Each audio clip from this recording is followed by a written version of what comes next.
जय शिव गुरु। प्रिय श्रोताओं, आप देख रहे हैं वाल्मीकि रामायण। आज देखेंगे आप वाल्मीकि रामायण का भाग 114 तथा युद्धकांड का भाग 2। पिछले भाग में आपने सुना कि रावण को कुंभकर्ण आदि योद्धाओं ने राम के साथ युद्ध करने का सुझाव दिया, परंतु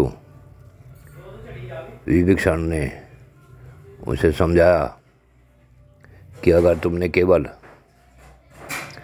खर दूषण के मारे जाने के बाद यह फैसला लिया है कि तुम उसकी पत्नी सीता को उठा लाए हो, तो इसमें खर का ही दोष है और तुम्हें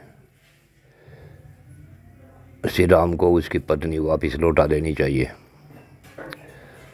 विभीषण के अनेक प्रकार की बातों को समझाने के बाद राक्षस राज रावण उन सब सभासदों को विदा करके अपने महल में चला गया।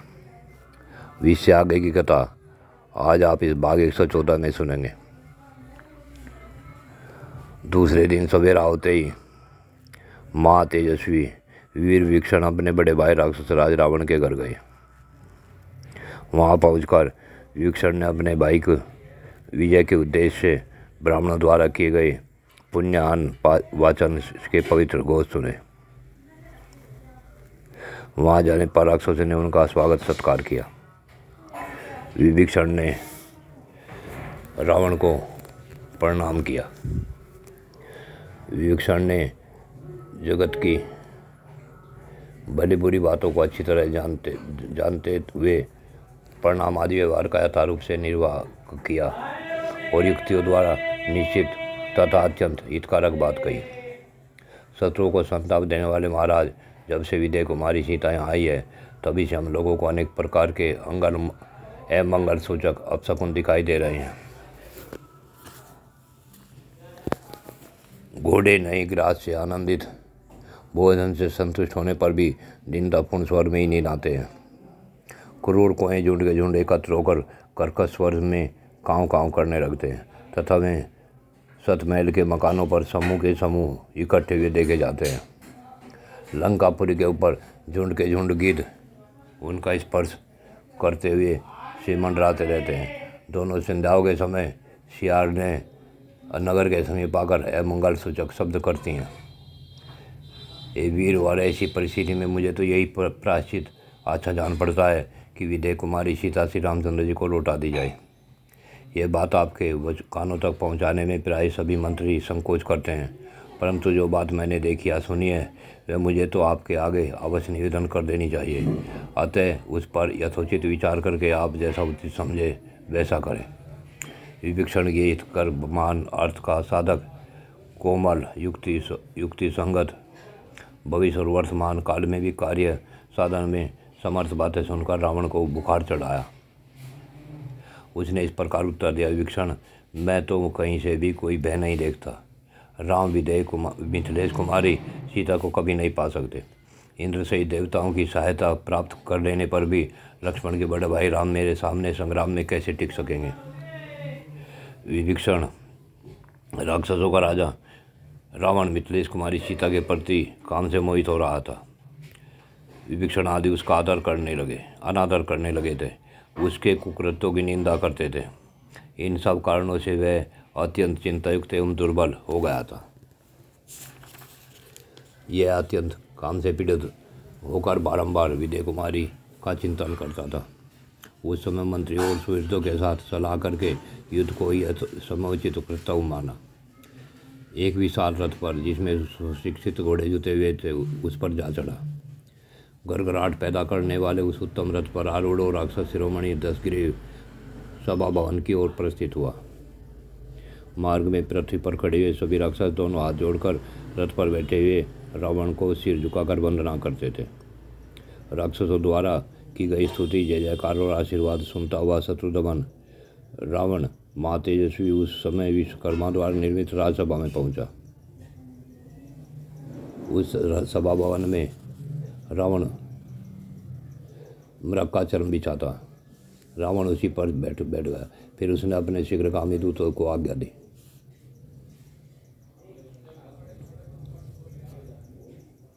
तुम लोग शीघ्र यहाँ बैठने वाले सुविख्यात राक्षसों को मेरे पास बुला ले आओ, क्योंकि शत्रुओं के साथ करने योग्य महान कार्य मुझ पर आ पड़ा है। इस बात को मैं अच्छी तरह समझ रहा हूँ। रावण का यह आदेश सुनकर वे राक्षस लंका में सब राक्षसों को राजसभा में चलने के लिए प्रेरित करने लगे।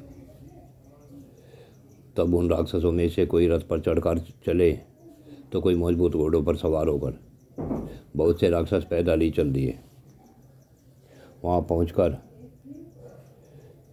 उन सब ने राजा के पांव पकड़े तथा राजा ने भी उनका सत्कार किया। कुछ लोग सोने के सिंहासनों पर, कुछ लोग कुश की चटाइयों पर, कुछ लोग साधारण बिछौनों से ढकी हुई भूमि पर ही बैठ गए। राजा की आज्ञा से उन सभा में एकत्र हुए वे सब राक्षस राज रावण के आसपास यथायोग आसनों पर बैठ गए। महात्मा विभीषण भी रथ पर आरूढ़ अपने बड़े भाई की सभा में जा पहुँचे। छोटे भाई विभीषण ने पहले अपना नाम बताया, फिर बड़े भाई के चरणों में मस्तक झुकाया। इसी तरह सुक और प्रहस्त ने भी किया। तब रावण ने उन सबको यथायोग पृथक आसन दिए। वे सब के सब अपने स्वामी रावण के मुंह की ओर देख रहे थे। रावण ने सेनापति प्रहस्त को उस समय इस प्रकार आदेश दिया। अपने मन को वश में रखने वाले प्रहस्त ने राजा के आदेश का पालन करने की इच्छा से रावण की बात सुनी। रावण कह रहा था, सेनापति तुम सैनिकों को ऐसी आज्ञा दो जिससे तुम्हारे अस्त्र विद्या में पारंगत रथी, घुड़सवार, हाथी सवार और पैदल योद्धा नगर की रक्षा में तत्पर रहें। तब प्रहस्त ने सेना को नगर के बाहर और भीतर यथायोग्य स्थानों पर नियुक्त कर दिया और फिर रावण के सामने आ बैठा और इस प्रकार बोला, प्रहस्त राक्षस राज, आप महाबली महाराज की सेना को मैंने नगर के बाहर और भीतर यथास्थान नियुक्त कर दिया है। प्रहस्त की यह बात सुनकर रावण ने सुहृदों के बीच में यह बात कही, आप लोगों ने सदा परस्पर विचार करके जिन जिन कार्यों का आरंभ किया है वे सब के सब मेरे लिए कभी निष्फल नहीं हुए हैं।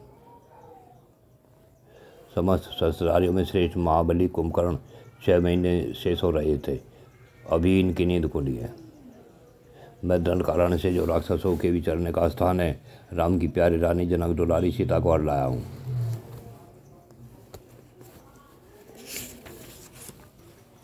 इस तेजस्विनी सीता को देखकर मैं अपने वश में नहीं रह गया हूँ। काम ने मुझे अपने अधीन कर लिया है। एक ही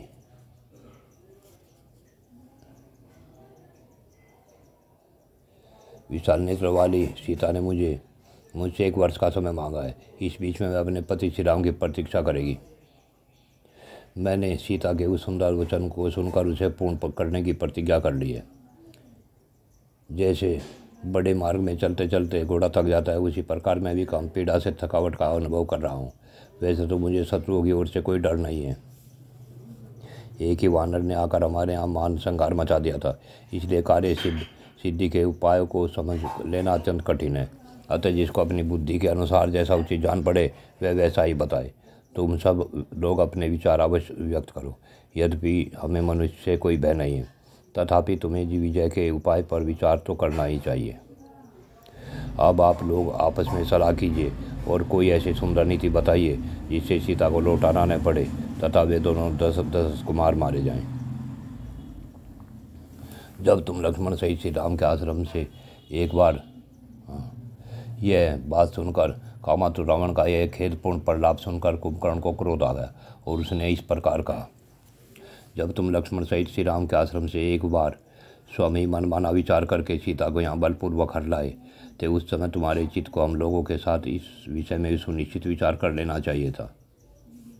जब विचार करने का अवसर था तब तो हमारे साथ बैठकर विचार किया नहीं। अब अवसर बिताकर सारा काम बिगड़ जाने के बाद भी तुम विचार करने चले हो।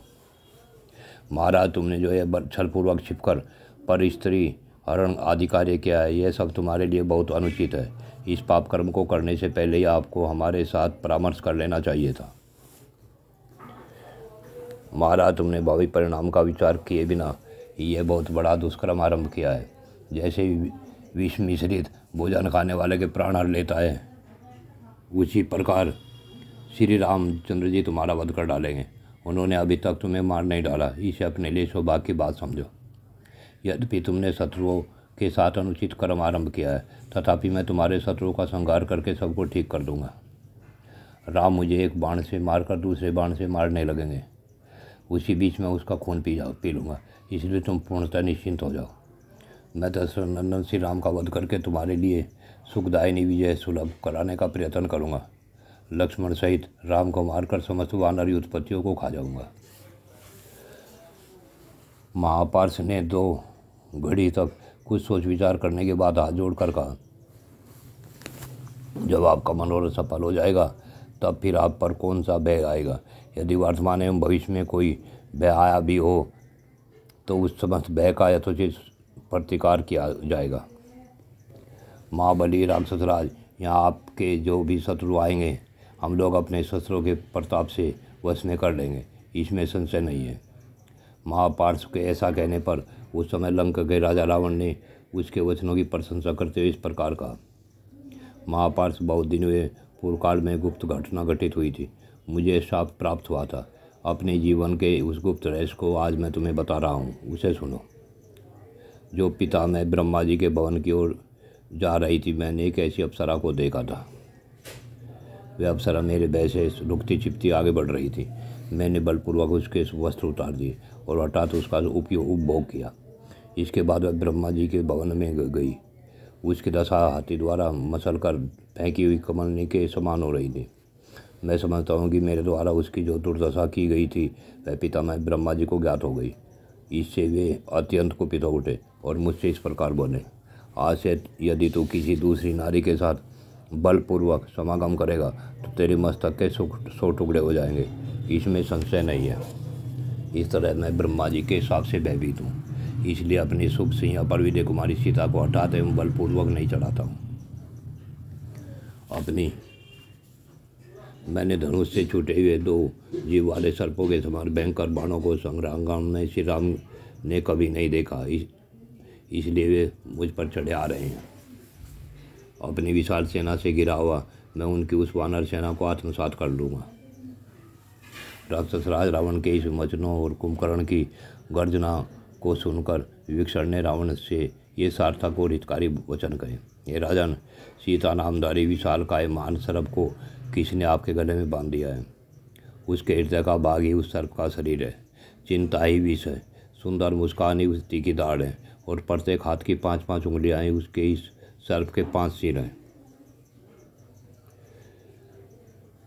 जब तक पर्वत शिखर के समान ऊंचे वानर लंका पर चढ़ाई नहीं करते तभी तक आप दशरथ नंदन श्री राम के हाथ में मिथिलेश कुमारी सीता को सौंप दीजिए। राजन, ये कुंभकर्ण, इंद्रजीत, महापार्श, महोदर, निकुंभ, कुंभ और अतिकाय कोई भी संग्रांगण में श्री रघुनाथ के सामने नहीं ठहर सकते हैं। यदि सूर्य या वायु आपकी रक्षा करे, इंद्र या यम आपको गोद में छिपा ले अथवा आप आकाश या पाताल में घुस जाएं तो भी श्री राम के हाथ से विजित नहीं बच पाएंगे। विभीषण की यह बात सुनकर प्रहस्त ने कहा, हम देवता अथवा दानवों से कभी नहीं डरते, भय क्या वस्तु है यह हम जानते ही नहीं है। समारंगाण में राजकुमार राम से हमें कभी भी कैसे भय होगा। विभीषण प्रहस्त के अहितकर वचन सुनकर यह मान अर्थ से युक्त बात कहने लगे। प्रहस्त, महाराज रावण महोदर, तुम कुंभकर्ण श्री राम के प्रति जो कुछ कह रहे हो वह सब तुम्हारे किए नहीं हो सकता। प्रहस्त, श्री राम अर्थ विशारद हैं, समस्त कार्यों के साधन में कुशल हैं। मुझ में, तुम में अथवा समस्त राक्षसों से भी श्री राम का वध होना कैसे संभव है। श्री राम धर्म को ही प्रधान वस्तु मानते हैं। उन्होंने विराट, कबंध और बाली जैसे वीरों को बात ही बात में यमलोक भेज दिया था। ऐसे प्रसिद्ध पराक्रमी राजा श्री राम से सामना पड़ने पर तो देवता भी अपनी एगड़ी बोल जाएंगे, फिर हमारी तुम्हारी तो बात ही क्या है। प्रहस्त, अभी तक श्री राम के चलाए हुए कंक पत्रयुक्त दुर्जय यमती के बाण तुम्हारे शरीर को विदीर्ण करके भीतर नहीं घुसे हैं, इसलिए तुम बढ़ चढ़ कर बोल रहे हो। रावण, महाबली, त्रिशिरा, कुंभकर्ण कुमार, निकुंभ और इंद्र विजय मेघनाथ भी सम्रांगण में भी इंद्र तो तेजस्वी दशरथ नंदन श्री राम का वेग सहन करने में समर्थ नहीं है। महाराज रावण तो व्यसनों के वशीभूत है, इसलिए सोच विचार कर काम नहीं करते। इसके सिवाय ये स्वभाव से भी कठोर हैं तथा राक्षसों के सत्यानाश के लिए तुम जैसे शत्रु तुल्य मित्र की सेवा में उपस्थित रहते हैं। मैं तो महाराज के हित के लिए अपनी यही उत्तम सम्मति देता हूँ कि ये राजकुमार श्री राम के हाथों में मित्रेश कुमारी सीता को सौंप दे। विभीषण बृहस्पति के समान बुद्धिमान थे। उनके वचनों को सुनकर इंद्रजीत ने वहाँ यह बात कही, मेरे छोटे चाचा आप बहुत डरे हुए की भांति ये कैसी निरर्थक बात कर रहे हैं। जिसने इस कुल में जन्म न लिया होगा वह पुरुष भी न हो तो भी बात कहेगा और न ऐसा काम ही करेगा। पिताजी हमारे इस राक्षस कुल में एकमात्र थे। छोटे चाचा विभीषण ही बल, वीर्य, पराक्रम, धैर्य और सूर्य तेज से रहित हैं। ये दोनों मानव राजकुमार क्या हैं, उन्हें तो हमारा एक साधारण सा राक्षस ही मार सकता है। फिर मेरे डरपोक चाचा आप हमें क्यों डरा रहे हैं? मैंने तीनों लोक के स्वामी देवराज इंद्र को भी स्वर्ग से हटाकर इस भूतल पर ला बिठाया था। उस समय सारे देवताओं ने भयभीत हो भागकर संपूर्ण दिशाओं की शरण ली थी। मैंने हठपूर्वक रावत हाथी के दोनों दांत उखाड़कर उसे स्वर्ग से पृथ्वी पर गिरा दिया था। उस समय वह जोर जोर से चिंगाड़ रहा था। अपने इस पराक्रम द्वारा मैंने संपूर्ण देवताओं को आतंक में डाल दिया था।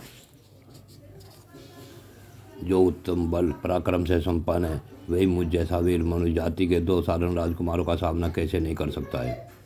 इंद्रजीत की बात सुनकर विभीषण ने मानार्थ युक्त वचन कहे, तात अभी तुम बालक हो, तुम्हारी बुद्धि कच्ची है, तुम्हारे मन में कर्तव्य का यथार्थ निश्चय नहीं हुआ है, इसलिए तुम भी अपने ही विनाश के लिए बहुत सी निरर्थक बातें कर रहे हो। इंद्रजीत, तुम रावण के पुत्र कहलाकर भी ऊपर से ही उसके मित्र हो, भीतर से तो तुम पिता के शत्रु ही जान पड़ते हो। इंद्रजीत, तुम अविवेकी हो, तुम्हारी बुद्धि परिपक्व नहीं है। भगवान श्री राम के द्वारा युद्ध के मुहाने पर शत्रुओं के समक्ष छोड़े गए तेजस्वी बाण साक्षात ब्रह्मदंड के समान प्रकाशित होते हैं, काल के समान जान पड़ते हैं और यमदंड के समान भयंकर होते हैं। भला उन्हें कौन सह सकता है। अतः राजन, हम लोग धन, रतन, सुंदर आभूषण, दिव्य वस्त्र, विचित्र मणि और देवी सीता को श्री राम की सेवा में समर्पित करके ही शोक रहित होकर इस नगर में निवास कर सकते हैं।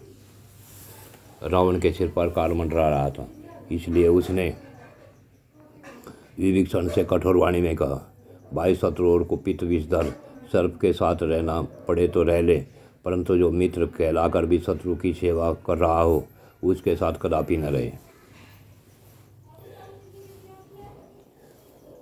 सोम जाति वाले सदा एक दूसरे पर संकट आने पर हर्ष का अनुभव करते हैं। वे बड़े आत्ताई होते हैं। मौका पड़ने पर आग लगाने, जहर देने, शस्त्र चलाने, धन हड़पने और क्षेत्र तथा स्त्री का अपहरण करने में भी नहीं सकते हैं। अपना मनोभाव छिपाए रहते हैं, अतः क्रूर और भयंकर होते हैं। अतः सोम, आज जो सारा संसार मेरा सम्मान करता है और मैं जो ऐश्वर्यवान, कुलीन और शत्रुओं के सिर पर स्थित हूँ, यह सब तुम्हें अभिष्ट नहीं है। कुल कलंक, निशाचर, तुम्हें धिक्कार है यदि मेरे सिवा दूसरा कोई ऐसी बात कहता। यदि तुम्हारे सिवा कोई दूसरी बात कहता तो उसे इसी मुहूर्त में अपने प्राणों से हाथ धोना पड़ता। रावण ने जब उनसे ऐसे कठोर वचन कहे तब वे हाथ में गदा लेकर अन्य 4 राक्षसों के साथ उसी समय उछलकर आकाश में चले गए। विभीषण ने कुपित होकर राक्षस राज रावण से कहा, तुम समस्त प्राणियों का संहार करने वाले काल के पास में बंध चुके हो, जिसमें आग लग गई हो, उस घर की भांति नष्ट हो रहे हो। ऐसी दशा में मैं तुम्हारी उपेक्षा नहीं कर सकता था, इसलिए तुम्हें हित की बात सुझा दी थी। श्री राम के स्वर्ण में भूषित बाण प्रज्वलित अग्नि के समान तेजस्वी और तीखे हैं। मैं श्री राम के द्वारा उन बाणों से तुम्हारी मृत्यु नहीं देखना चाहता था, इसलिए तुम्हें समझाने की चेष्टा की थी। राक्षस राज, मैं तुम्हारा ही चाहता हूँ, इसलिए जो कुछ भी कहा है यह यदि तुम्हें अच्छा नहीं लगा हो तो उसके लिए मुझे क्षमा कर दो, क्योंकि तुम मेरे बड़े भाई हो। अब तुम अपनी तथा राक्षसों सहित इस समस्त लंकापुरी की सब प्रकार से रक्षा करो, तुम्हारा कल्याण हो। अब मैं यहाँ से चला जाऊँगा, तुम मेरे बिना सुखी हो जाओगे। रावण से ऐसे कठोर वचन कहकर उसके छोटे भाई विभीषण तो ही घड़ी में उस स्थान पर आ गए जहाँ लक्ष्मण सहित श्री राम विराजमान थे। उन चारों राक्षसों के साथ विभीषण को देखकर दुर्धर्ष एवं बुद्धिमान वीर वानरराज सुग्रीव ने वानरों के साथ विचार किया। थोड़ी देर तक सोचकर उन्होंने हनुमान आदि सब वानरों से उत्तम बात कही। देखो, सब प्रकार के शस्त्रों से संपन्न यह राक्षस दूसरे 4 निशाचरों के साथ आ रहा है। इसमें संदेह नहीं कि हमें मारने के लिए ही आता है। सुग्रीव की आवाज़ सुनकर वे सभी श्रेष्ठ वानर साल वृक्ष और पर्वत की शिलाएं उठाकर इस प्रकार बोले, राजन, आप शीघ्र ही हमें इस दुरात्मा के वध की आज्ञा दीजिए, जिससे मंदमती निशाचर मरकर ही इस पृथ्वी पर गिरे। आपस में वे इस प्रकार बात ही कर रहे थे कि विभीषण समुद्र के तट पर आकर आकाश में ही खड़े हो गए। विभीषण ने आकाश में ही स्थित रहकर सुग्रीव तथा उन वानरों की ओर देखते हुए उस स्वर में कहा, रावण नाम का जो दुराचार राक्षस निशाचरों का राजा है, उसी का मैं छोटा भाई हूँ। मेरा नाम विभीषण है। रावण ने जटायु को मारकर जनस्थान से सीता का अपहरण किया था। उसी ने दिन एवं ऐसा है सीता को रोक रखा है। इन दिनों सीता राक्षसियों के पैरे में रहती है। मैंने भांति भांति के युक्त संगत वचनों द्वारा उसे बारंबार समझाया कि तुम श्री रामचंद्र जी की सेवा में सीता को लौटा दो, इसमें ही भलाई है। यद्यपि मैंने ये बात उसके हित के लिए ही कही थी, तथापि काल से प्रेरित होने के कारण रावण ने मेरी बात नहीं मानी। यही नहीं, उसने मुझे बहुत सी कठोर बातें सुनाई और दास के भांति मेरा अपमान किया। इसलिए मैं अपने स्त्री पुत्रों को वहीं छोड़कर श्री रघुनाथ जी के शरण में आया हूँ। वानरों जो समस्त लोगों को शरण देने वाले हैं, उन महात्मा श्री रामचंद्र जी के पास जाकर शीघ्र मेरे आगमन की सूचना दो और उनसे कहो, शरणार्थी विभीषण से हमें उपस्थित हुआ है। विभीषण की आवाज़ सुनकर शीघ्रगामी सुग्रीव ने तुरंत ही भगवान श्री राम के पास जाकर लक्ष्मण के सामने ही कुछ आवेश के साथ इस प्रकार कहा, हे प्रभु, आज कोई बैरी जो राक्षस होने के कारण पहले हमारे शत्रु रावण की सेना में सम्मिलित था, अकस्मात हमारी सेना में प्रवेश पाने के लिए आया है। ये राक्षस लोग मनमाना रूप धारण कर सकते हैं। इनमें अंतर्धान होने की भी शक्ति है। सूरवीर और मायावी तो ये होते ही हैं, इसलिए इनका कभी विश्वास नहीं करना चाहिए। संभव है राक्षस राज रावण कोई गुप्तचर हो। यदि ऐसा हुआ तो हम लोगों में घुसकर यह फूट पैदा कर देगा, इसमें संदेह नहीं। पर वो यह स्वभाव से तो राक्षस है ही, अपने को शत्रु का भाई भी बता रहा है। इस दृष्टि से साक्षात हमारा शत्रु ही यहाँ आ पहुँचा है, फिर इस पर कैसे विश्वास किया जा सकता है। रावण का छोटा भाई जो विभीषण के नाम से प्रसिद्ध है, 4 राक्षसों के साथ आपकी शरण में आया है। आप उस विभीषण को रावण का भेजा हुआ ही समझे। मैं तो उसको कैद कर लेना ही उचित समझता हूँ। यह एक महाक्रूर रावण का भाई है, इसलिए इसे कठोर दंड देकर इसके मंत्रियों सहित मार डालना चाहिए। सुग्रीव श्री राम से ऐसी बातें कहकर चुप हो गए। सुग्रीव का यह वचन सुन महाबली श्री राम अपने निकट बैठे हनुमान आदि वानरों से इस प्रकार बोले, वानराज सुग्रीव ने रावण के छोटे भाई विभीषण के विषय में जो बातें कही है, वे तुम लोगों ने भी सुनी है। मित्रों की अस्थायी उन्नति चाहने वाले एवं समर्थ पुरुष को कर्तव्य के विषय में उपस्थित होने पर सदा ही अपनी सम्मति देनी चाहिए। रघुनंदन, तीनों लोकों में कोई ऐसी बात नहीं है जो आपको ज्ञात न हो।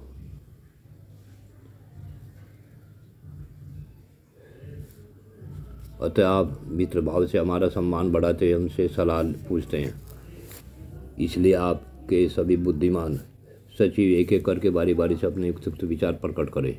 ऐसा कहने पर पहले बुद्धिमान वानर अंगद विभीषण की परीक्षा के लिए सुझाव देते हुए श्री रघुनाथ जी से बोले, भगवान विभीषण शत्रु के पास से आया है, इसलिए उस पर अभिशंका ही करनी चाहिए। उसे सहसा विश्वास पात्र नहीं बना लेना चाहिए। महाराज, यदि उसमें महान दोष हो तो निसंदेह उसका त्याग कर देना ही उचित है।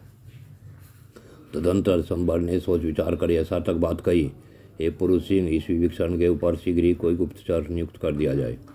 इसके बाद परम चतुर जामवान ने शास्त्रीय विधि बुद्धि से विचार करके एक गुणयुक्त दोष रहित वचन कहे, राक्षस राज रावण बड़ा पापी है, उसने हमारे साथ बैर बांध रखा है और यह विभीषण उसी के सामने पास से आ रहा है। वास्तव में न तो इसके आने का यह समय है और न यह स्थान है, इसलिए इसके विषय में सब प्रकार से सशंकी रहना चाहिए। हनुमान जी ने भी ये वचन कहे, विभीषण आश्रय देने के योग है या नहीं, इसका निर्णय उसे किसी काम में नियुक्त किए बिना नहीं हो सकता और सहसा उसे किसी काम में लगा देना भी मुझे सदोषी प्रतीत होता है। उसके यहाँ आने का भी यही उत्तम देश और काल है। यह बात जिस तरह सिद्ध होती है ऐसा वैसा बता रहा हूँ। विभीषण एक नीच पुरुष के पास से चलकर एक श्रेष्ठ पुरुष के पास आया है। उसने दोनों के दोष और गुणों का विवेचन किया होगा। तत्पश्चात रावण में दुष्टता और आप में पराक्रम देखकर रावण को छोड़कर आपके पास आ गया है। इसलिए उसका यहाँ आगमन सर्वथा उचित और उसकी उत्तम बुद्धि के अनुरूप है।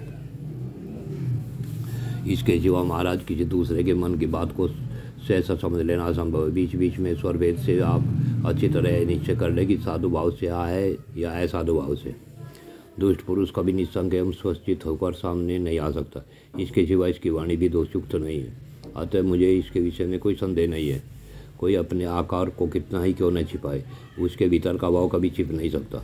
बाहर का आकार पुरुषों के आंतरिक भाव को बड़ा प्रकट कर देता है। आपके उद्योग, रावण के मिथ्याचार, बाली के वध और सुग्रीव के राज्याभिषेक का समाचार जान सुनकर राज पाने की इच्छा से समझ बूझ कर ही यहाँ आपके पास आया है। इसके मन में यह विश्वास है कि शरणागत वत्सल दयालु श्री राम अवश्य मेरी रक्षा करेंगे और मुझे राज भी दे देंगे। इन्हीं सब बातों को दृष्टि में रखकर विभीषण का संग्रह करना, उसे अपना लेना मुझे उससे जान पड़ता है। वायुनंदन हनुमान जी के मुख से अपने मन में बैठी हुई बात सुनकर दुर्जयवीर श्री राम का चित्त प्रसन्न हुआ। वे इस प्रकार बोले, मित्रों, विभीषण के संबंध में भी कुछ कहना चाहता हूँ। आप सब लोग मेरे साधन में संलग्न रहने वाले हैं, अतः मेरी इच्छा है कि आप भी उसे सुन लें। मित्र भाव से मेरे पास आ गया हो, उसे मैं किसी तरह त्याग नहीं सकता। संभव है उसमें कुछ दोष भी हो, परंतु दोषी को आश्रय देना भी सत्पुरुषों के लिए निंदित नहीं है। अतः विभीषण को मैं अवश्य अपनाऊंगा। वानरराज सुग्रीव ने भगवान श्री राम के इस कथन को सुनकर स्वयं भी उसे दोहराया और उस पर विचार करके वे परम सुंदर बात कही। पर वो यह दुष्ट हो या दुष्टि में क्या है तो यह निशाचरी। फिर जो पुरुष ऐसे संकट में पड़े हुए अपने भाई को छोड़ सकता है, उसका दूसरा ऐसा कौन संबंधी होगा जिसे वह त्याग न सके। सुग्रीव की यह बात सुनकर श्री रघुनाथ जी सबकी ओर देखकर कुछ मुस्कुराए और लक्ष्मण से इस प्रकार बोले, सुमित्रानंदन, इस वानरराज ने जैसी बात कही है वैसे कोई भी पुरुष शास्त्रों का अध्ययन और गुरुजनों की सेवा किए बिना नहीं कह सकता। परंतु सुग्रीव, तुमने विभीषण में जो भाई के परित्याग रूप दोष की उद्भावना की है, उस विषय में मुझे एक ऐसे अत्यंत सूक्ष्म अर्थ की प्रतीति हो रही है जो समस्त राजाओं में प्रत्यक्ष देखा गया है और सभी लोगों में प्रसिद्ध है। मैं उसी को तुम लोगों से बताना चाहता हूँ। राजाओं के क्षेत्र दो प्रकार के बताए गए हैं। एक तो उसी कुल में उत्पन्न हुए जाति भाई और दूसरे पड़ोसी देशों के निवासी। ये संकट में पड़ने पर अपने विरोधी राजा राजपुत्र पर प्रहार कर बैठते हैं। इसी भय से विभीषण यहाँ आया है। इसे भी अपने जाति भाइयों से भय है। रावण भी विभीषण को शंका की दृष्टि से देखने लगा है, इसलिए इसका अपनी रक्षा के लिए यहाँ आना अनुचित नहीं है। अतः तुम्हें उसके ऊपर भाई के त्याग का दोष नहीं लगाना चाहिए। हम लोग इसके कुटुंबी तो हैं नहीं, अतः इसमें हमसे स्वार्थ आने की आशंका इसे नहीं है। और यह राक्षस राज पाने का अभिलाषी है, इसलिए भी हमारा त्याग नहीं कर सकता। इन राक्षसों में बहुत से लोग बहुत बड़े बुद्धिमान भी होते हैं, अतः मित्र होने पर भी काम के सिद्ध होंगे। इसलिए विभीषण को अपने पक्ष में मिला लेना चाहिए।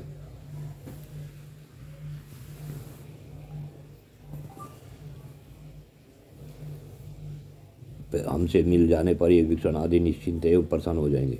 इनकी जो है शरणागति के लिए प्रबल पुकार है, इससे मालूम होता है राक्षसों में एक दूसरे से भय बना हुआ है। इसी कारण से इनमें परस्पर फूट होगी और ये नष्ट हो जाएंगे। इसलिए भी विभीषण को ग्रहण कर लेना चाहिए। तात सुग्रीव, संसार में सब भाई भरत के ही समान नहीं होते। आपके सब बेटे मेरे ही जैसे नहीं होते और सभी मित्र तुम्हारे ही समान नहीं हुआ करते। श्री राम के ऐसा कहने पर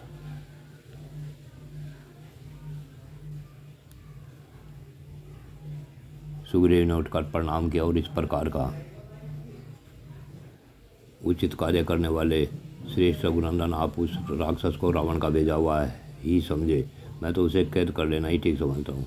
निष्पाप श्री राम या निशाचर रावण के कहने से मन में कुटिल विचार लेकर यहाँ आया है। जब हम लोग इस पर विश्वास करके इसकी ओर से निश्चिंत हो जाएंगे, उस समय यह आप पर, मुझ पर अथवा लक्ष्मण पर प्रहार कर सकता है। इसलिए महाबाहु क्रूर रावण के भाई विभीषण का मंत्रियों सहित वध कर देना ही उचित है। सुग्रीव का यह वचन सुनकर श्री राम ने उन वानर शिरोमणि को यह उत्तम बात बताई। वानरराज, विभीषण दुष्ट हो या वह साधु, क्या यह निशाचर किसी तरह भी मेरा सूक्ष्म रूप में भी अहित कर सकता है? पूर्व काल में कर्ण मुनि के पुत्र सत्यवादी महर्षि कंडू ने एक धर्मविषय गाथा का गान किया था, उसे सुनाता हूँ। यदि शत्रु भी शरण में आ जाए और दीन भाव से हाथ जोड़कर दया की याचना करे तो उस पर प्रहार नहीं करना चाहिए। शत्रु दुखी हो या अभिमानी, यदि वह उस अपने विपक्षी की शरण में जाए तो शुद्ध हृदय वाले श्रेष्ठ पुरुष को अपने प्राणों का मोह छोड़कर उसकी रक्षा करनी चाहिए।